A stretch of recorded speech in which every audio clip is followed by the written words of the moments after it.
मंत्र्यांच्या फडणवीस साहेबांच्या मागे लागून त्यांनी सुद्धा त्याला तात्काळ होकार दिला. आपण ते 1.5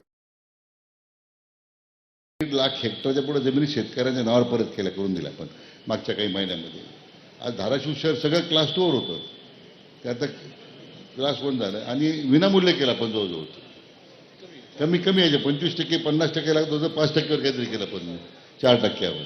म्हणजे धाराशिव आहे, नांदेड आहे, मग बीड आहे, या सगळ्या जिल्ह्यातल्या लोकांचा त्याचा फार उपयोग झाला. म्हणजे त्यामुळे आपली भूमिका ती सकारात्मक आहे.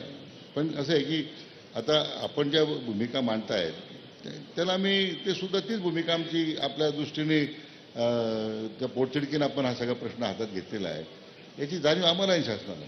म्हणून तर आम्ही 4-5 दिवस कायद्याच्या सगळ्या बाबी तपासून मग आम्ही आपल्याकडे आलेलो आहे.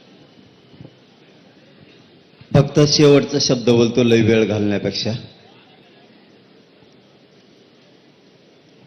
हे झालंय, आता समाजाचा अपमान होऊ देऊ नका.